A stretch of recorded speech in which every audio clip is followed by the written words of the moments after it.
Gênesis capítulo 35, abra sua Bíblia, Gênesis capítulo 35, aleluia.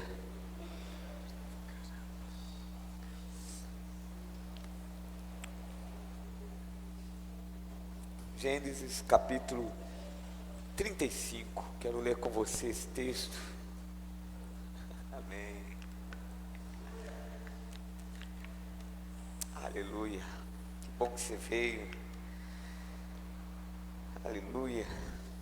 Deus disse a Jacó: levante-se,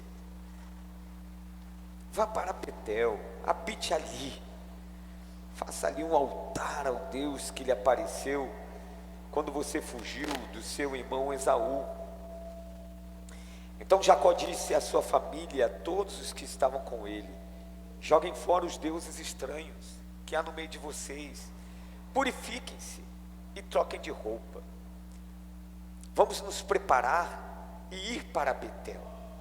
Farei ali um altar ao Deus que me respondeu no dia da minha angústia e me acompanhou no caminho por onde eu andei. Então deram a Jacó todos os deuses estranhos que tinham em mãos, as argolas que lhes pendiam das orelhas. E Jacó os escondeu debaixo do carvalho que está junto a Siquém. Quando eles partiram, o terror de Deus invadiu as cidades vizinhas e não perseguiram os filhos de Jacó. Assim Jacó chegou à luz chamada Betel, que fica na terra de Canaã. Ele e todo o povo que estava com ele, e edificou ali um altar, e aquele lugar deu o nome de El Betel, porque ali Deus havia se revelado a ele quando estava fugindo do seu irmão. Débora, a ama de Rebeca, morreu, foi sepultada ao pé de Betel, debaixo do carvalho que se chama Alon-Bacute. Depois que Jacó havia retornado de Padã-Arã, Deus lhe apareceu outra vez e o abençoou. Deus disse a ele: você se chama Jacó, mas o seu nome não será mais Jacó, o seu nome será Israel. E lhe deu o nome de Israel. Disse-lhe mais: eu sou o Deus Todo-Poderoso. Seja fecundo e multiplique-se. Uma nação e multidão de nações sairão de você, e reis procederão de você. A terra que dei a Abraão e a Isaque darei também a você, e depois de você a sua descendência. E depois se retirou dele, levando-se do lugar onde lhe havia falado. Jacó então pôs uma pedra no lugar, uma coluna de pedra no lugar onde Deus havia falado com ele, e derramou uma libação e azeite sobre ela. Ao lugar onde Deus lhe havia falado, Jacó deu o nome de Betel. Amém. Tome seu assento. Não sei se você reparou, mas na oração que eu estava fazendo aqui, falava para Deus que esse lugar, hoje aqui nessa noite, é um retiro espiritual. Um retiro espiritual. Você já esteve num retiro espiritual? Retiro espiritual é quando você... é uma programação de uma igreja. Para-se tudo, passa-se 2 dias ou 3, às vezes, mas as características principais no retiro é um tempo à parte da pessoa com Deus, da igreja com Deus. Não tem interrupções. É só ela e Deus. Essa é uma característica. A outra característica é a intensidade de Deus. O lugar fica saturado de Deus. É outra característica. É a intensidade que Deus vem. E uma outra é, como Deus vem de uma forma intensa, Ele vem surpreendente. Ele vem de uma forma surpreendente. Existe uma previsão, quem organiza o retiro, mas por trás da previsão existe surpresas dos céus. Eu vim com esse sentimento aqui para a igreja hoje à noite. Eu vim com esse sentimento de retiro espiritual. E exatamente com essas características eu estou autorizado por Deus a compartilhar com você uma palavra. Mas não sei como você se sente, mas eu já sinto fortemente e intensamente a presença de Deus aqui. Pois me resta então a surpresa de Deus. Eu vou falar de Jacó, que é um homem que ele teve pelo menos 3 grandes retiros espirituais, 3 grandes encontros. Primeiro encontro, ele se encontrou com Deus, fugido de casa, numa situação bem ruim, ameaçado de morte, tinha trapaceado dentro de casa, e no meio do caminho, ele indo para uma terra que ele não conhecia, apesar de ser terra dos seus parentes, mas era uma terra desconhecida, e ele não ia só para um passeio, ele iria para mudar, permanecer. Ele estava se mudando, não era mais só uma passagemzinha. Aquilo tudo era muito novo para Betel, para o Jacó. Jacó vai e na primeira noite de Jacó, retiro espiritual. Jacó não agendou o retiro espiritual. Jacó não imaginou que ele teria um encontro com Deus naquela noite, mas ele teve um encontro com Deus. Porque Deus é assim, nas nossas maiores aflições e angústias, Deus se encontra conosco, Deus se revela a nós.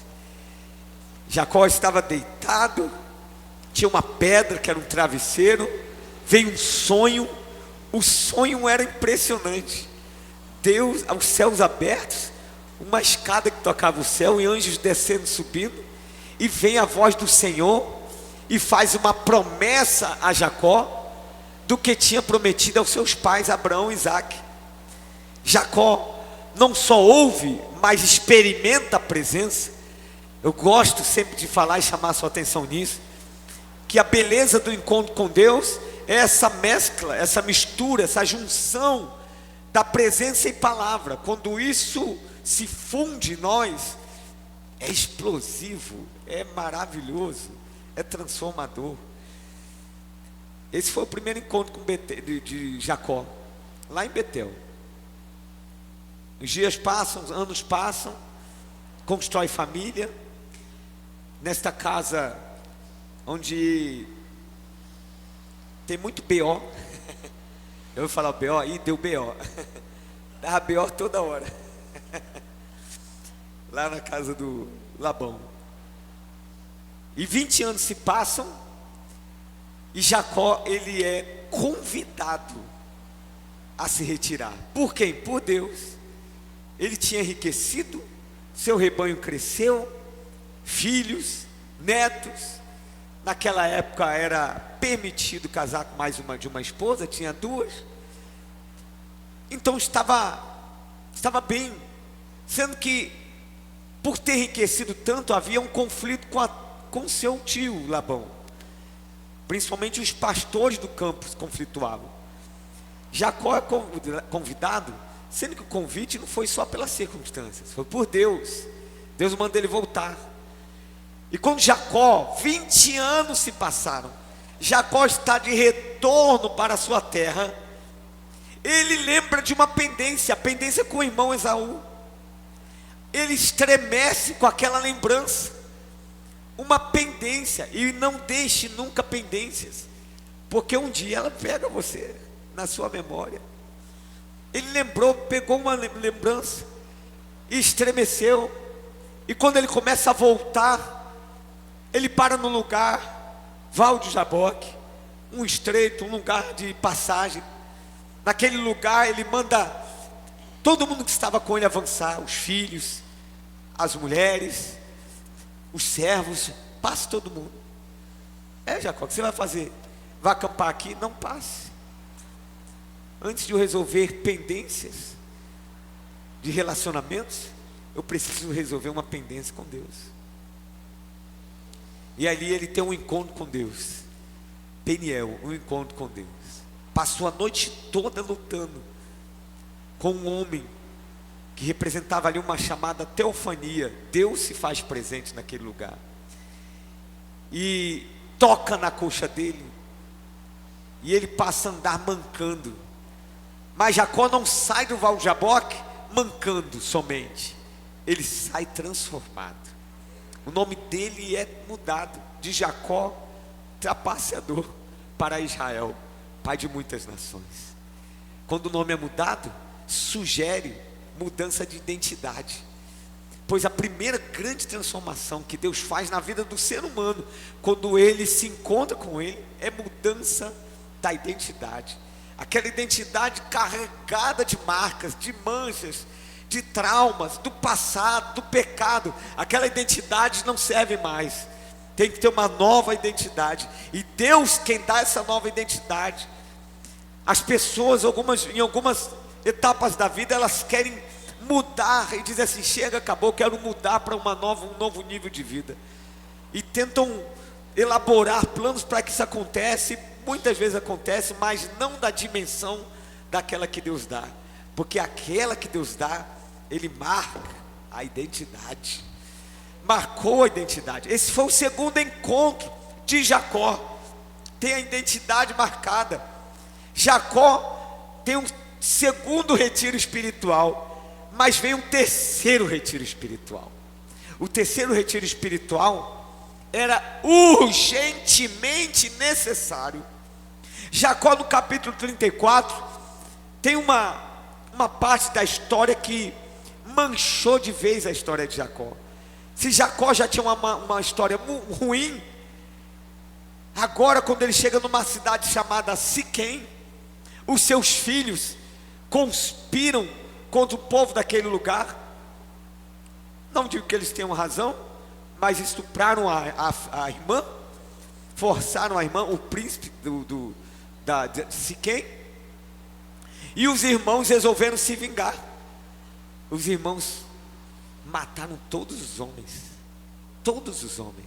só 2 irmãos mataram, genocídio em Siquém.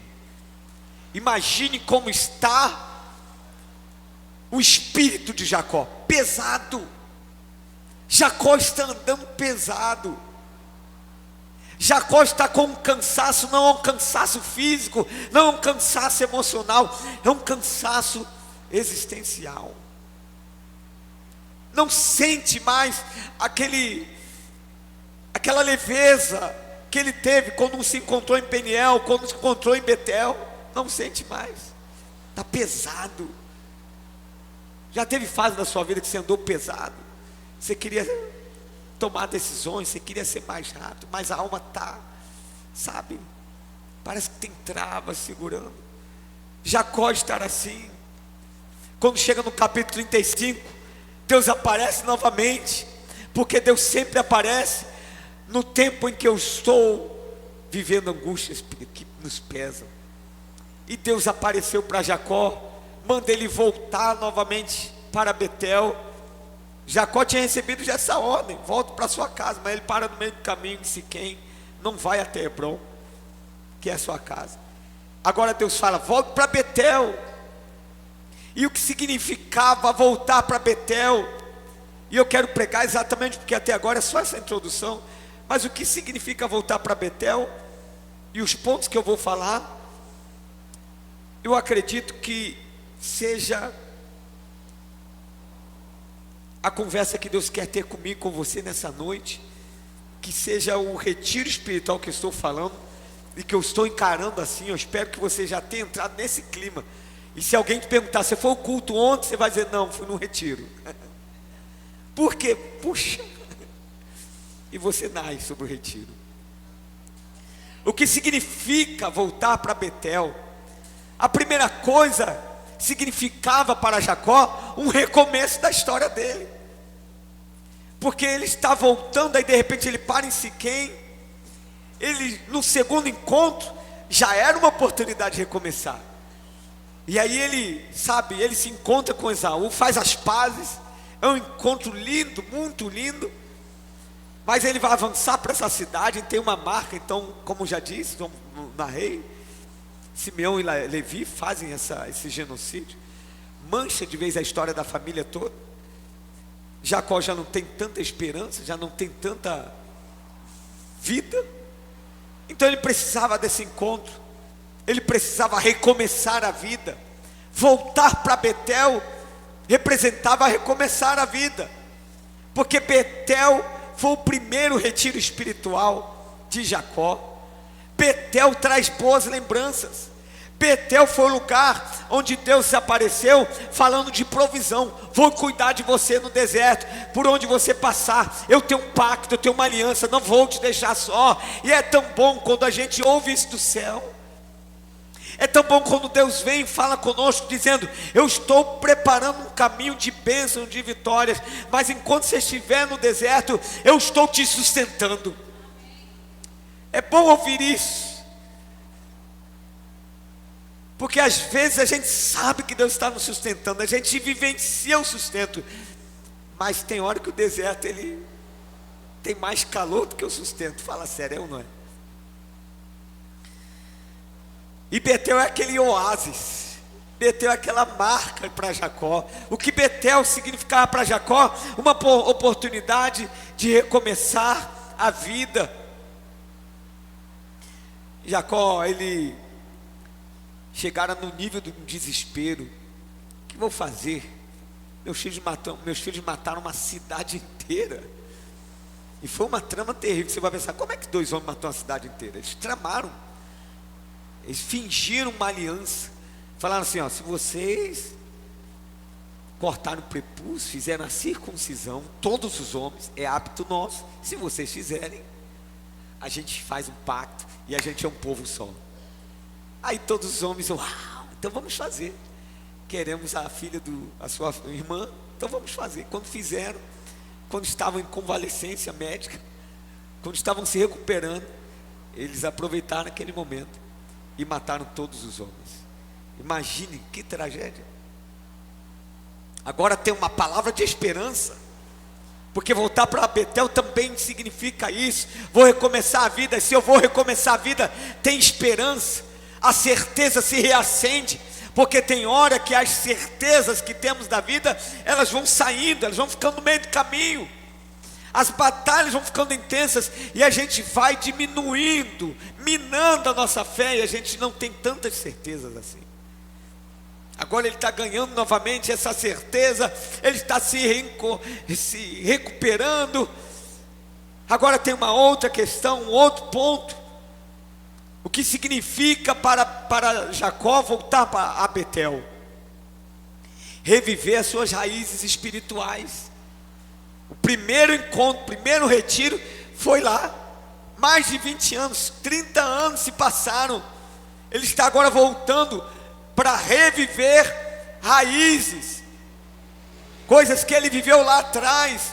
É tão bom, irmãos, a gente reviver raízes espirituais. Sabe o que é reviver raízes espirituais? Aquele teu primeiro encontro com Deus, aqueles primeiros momentos que alegrou seu coração, que sabe, te impulsionou para uma missão, para um chamado. Aquelas primeiras orações que eram tão boas e era tão intensa, e você acumulou testemunhos. É aqueles primeiros momentos que trazia para você a cada dia vontade de estar mais com Deus. Você queria estar na igreja, nos cultos, todos os dias. Você queria o tempo todo falar de Jesus. Contei de manhã, e quando era criança, eu tinha a experiência de toda semana, estar numa vigília. Eu tinha 9, 10 anos de idade, tínhamos um grupo de adolescentes que saíamos toda sexta-feira para uma vigília. A gente tinha uma agenda de igrejas. E a gente ia para um lugar difícil, lá dentro do Jacarezinho. Já tem igreja, na irmã falou, vamos lá. E não era uma vigília até meia-noite, não, era até 6 da manhã. Estou falando isso que eu estou gerando em mim uma vigília. Estou com saudade de vigília. Estou com uma saudade de passar a noite toda, entrar a noite adentro, adorando, e sabe, daqui a pouco é orando, daqui a pouco uma palavra compartilhada. Isso é tão bom. Betel para ele é reviver raízes, o primeiro encontro, inesquecível. E quando ele chega naquele lugar, ele tem isso, ele revive essa raiz, porque quando ele chega lá, ele usa uma outra expressão para Betel. Betel, cidade de Deus, lugar onde Deus habita, cidade de Deus. Agora ele usa um prefixo. O Betel, o El, que significa Deus, está agora no início. Se repete, El, Betel. Aliás, perdão, falei cidade de Deus, casa de Deus. El, Betel, lugar onde Deus habita. El, Betel significa o Deus da casa de Deus. Que interessante. O que Jacó está dizendo? Eu vim aqui há 30 anos atrás. Deus foi tão forte aqui, marcou tanto a minha vida, marcou tanto a minha história. Eu estou voltando aqui, Deus ainda se faz presente aqui. Irmãos, é tão bom quando a gente gera um retorno às raízes e começa a cultivar esse encontro com Deus. E quando você começa a gerar isso em você, acredite, é o interesse de Deus também se encontrar com você. É o Betel, é confirmação, o Deus da casa de Deus. Casa de Deus, Betel é casa de Deus, mas é o Betel? É o Deus da casa de Deus. Está confirmado, são raízes espirituais. O que significa voltar para Betel? É ter novamente aquele encontro que te joga no chão. Sabe, nós vimos aqui, cantamos aqui uma passagem tão linda, tão especial de Isaías capítulo 6. Foi o encontro do profeta Isaías com Deus. Não estava na agenda do profeta. Já tinha 5 capítulos escritos, falando do profeta, profetizando. E de repente, no ano que morre o rei Uzias, ele tem um encontro com Deus. E naquele dia, a Bíblia diz que os céus se rasgam para o profeta.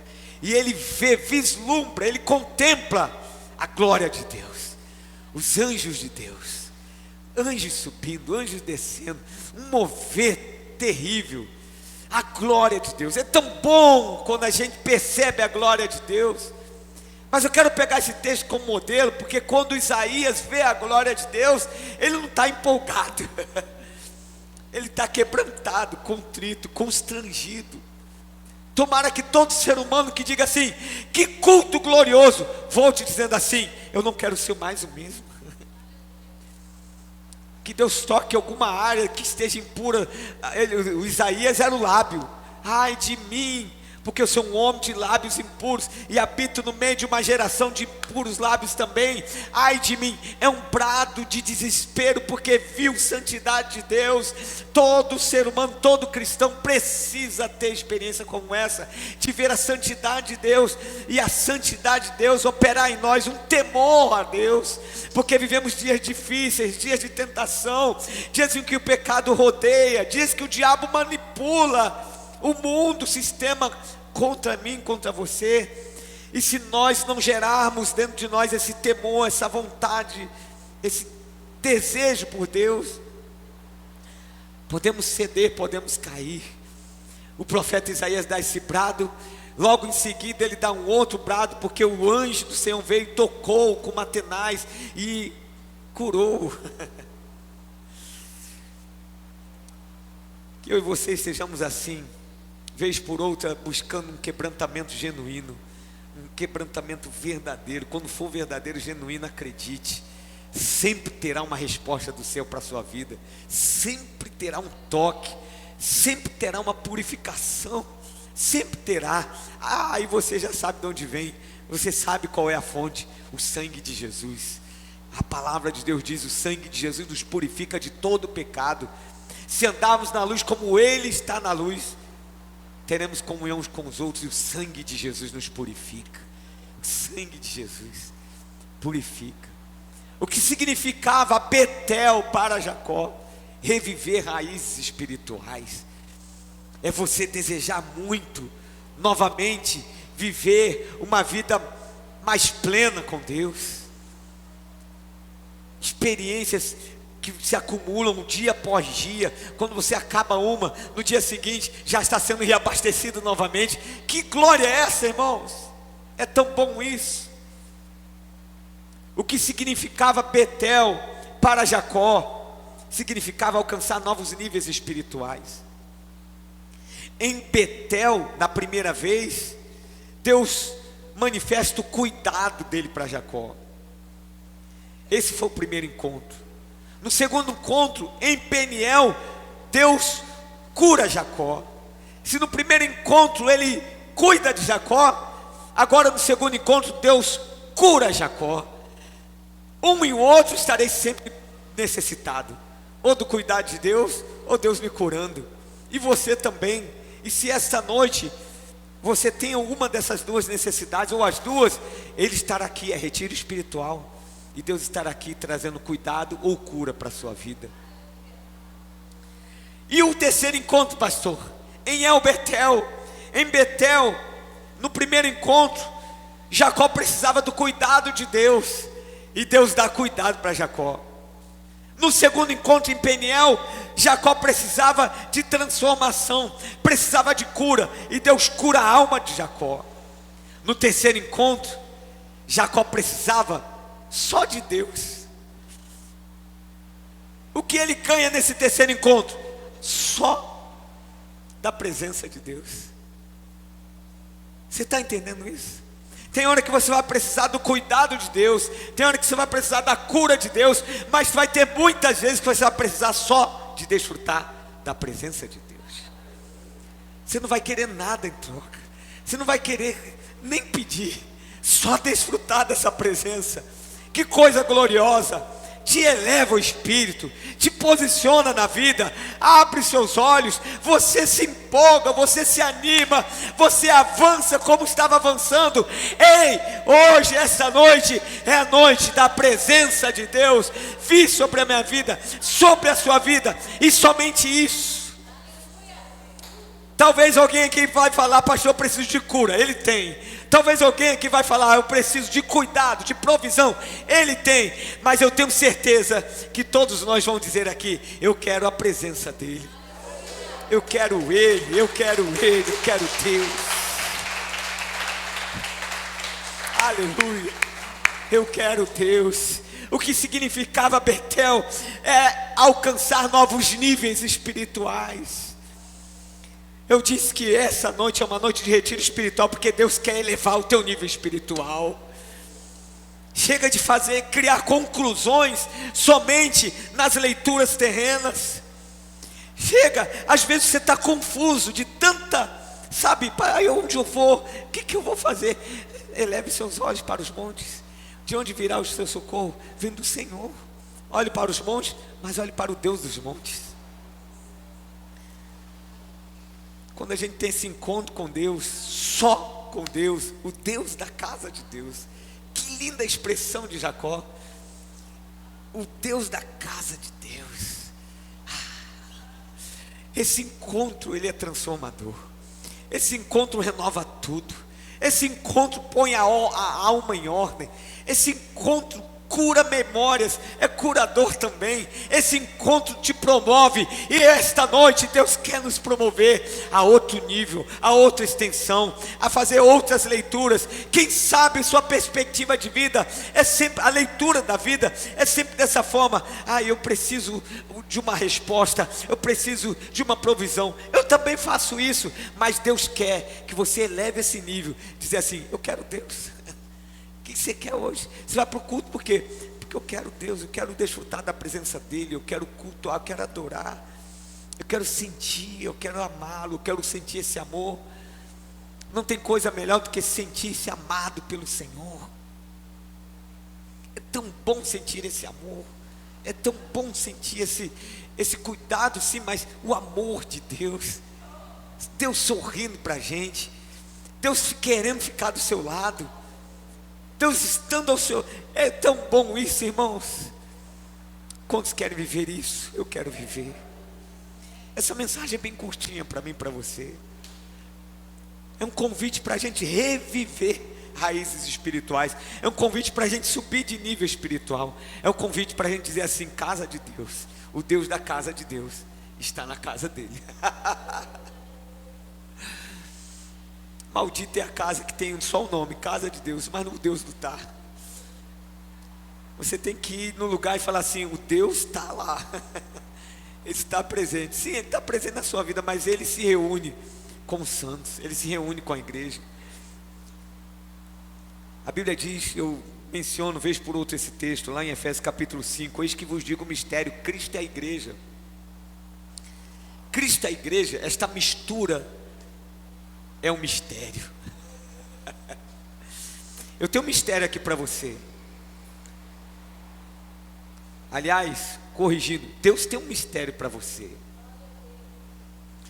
Ele está se revelando aqui um pouco, mas Deus tem um mistério para você hoje. Essa expressão é muito usada aí do pessoal do Reteté, né? Deus tem um manto contigo. Deus tem um mistério aí na tua vida. Eu vou tomar essa palavra dele para você. Deus tem um manto para a sua vida. Deus tem um mistério contigo. Deus tem um mistério com a sua vida. O que é, pastor? É mistério. Se eu soubesse, perderia a graça. É mistério. Deus tem um mistério contigo essa noite. Essa noite é a noite de a gente reviver raízes espirituais. É uma noite de a gente recomeçar. Mas é uma noite de a gente desfrutar da presença de Deus. Eu quero convidar você a vir aqui à frente agora para orarmos juntos, todos vocês.